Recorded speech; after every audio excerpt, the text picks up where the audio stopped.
کہتے ہیں کہ ایک بادشاہ نے اللہ کا سب سے اونچا دربار بنانے کا سپنا دیکھا اور اس سپنے کی تعبیر بنی دہلی کی جامعہ مسجد۔ تو آئیے اتہاس کے پنوں کو پلٹ کر ایک بار پھر سے اس کی کہانی کے بارے میں بتانے کی کوشش کرتے ہیں۔ دوستو، اگر آپ ہماری چینل پہ نئے ہیں تو ہماری چینل کو سبسکرائب کیجیے۔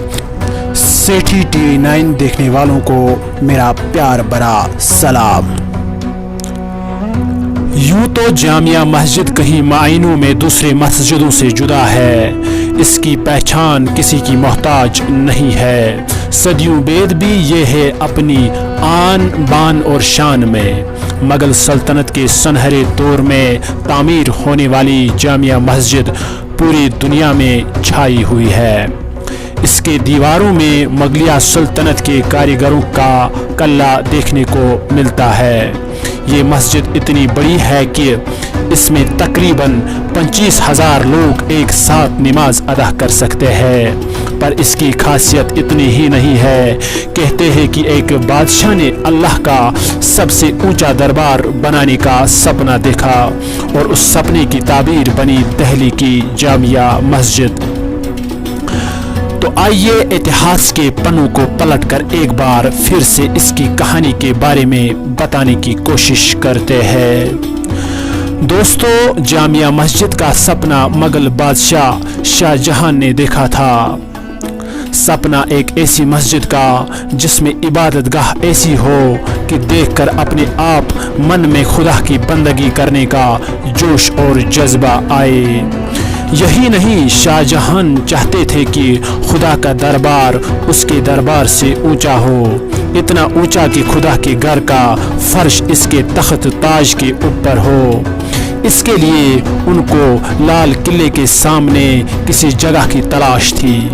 ان کی تلاش پوری ہوئی۔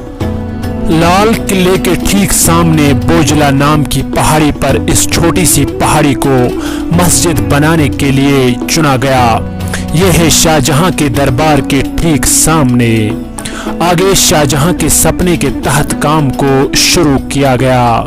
6 اکتوبر 1650 عیسوی کو مسجد کو بنانے کا کام شروع ہوا۔ مسجد کا فلور پلان آگرہ میں بنی جامعہ مسجد کے طرز پر بنایا گیا۔ یہ اسے کافی بڑا تھا۔ 80 میٹر لمبی اور 27 میٹر چوڑی اس مسجد کو 6 سالوں تک 5,000 مزدوروں نے دن رات تراشا۔ اس کے ایک ایک پتھر میں جان ڈالی، اس کے ہر گنبد کو چمکایا۔ دونوں طرف 41 میٹر اونچی میناریں تعمیر کیے گئے۔ اس مسجد میں 3 گنبد بنائے گئے۔ اس کے فرش کو کالے اور سفید سنگ مرمر سے بنایا گیا تاکہ یہ دیکھنے میں مسلمانوں کی عبادت چٹائی کی طرح لگے۔ اس کے علاوہ مسجد کے فرش پر عبادت کرنے والوں کے لیے چوڑے بلیک بارڈر بنائے گئے۔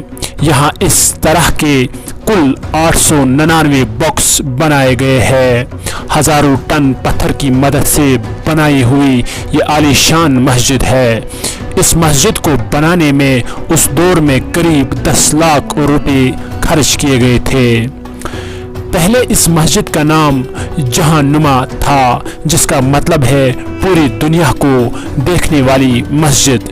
اس کے بڑے آکار کی وجہ سے یہاں کافی لوگ جمع ہونے لگے۔ اسے دیکھ کر لوگوں نے اسے جامع مسجد کہنا شروع کر دیا۔ یہی نام آگے چل کر جامعہ مسجد ہوا، جہاں جمع نماز ہوتی تھی۔ آگے وقت کے ساتھ ساتھ مسجد جہاں نما جامعہ مسجد کہلانے لگی۔ جس دور میں اس مسجد کو بنایا گیا، اس دور میں مغل بادشاہوں کا چرچا دور دور تک تھا۔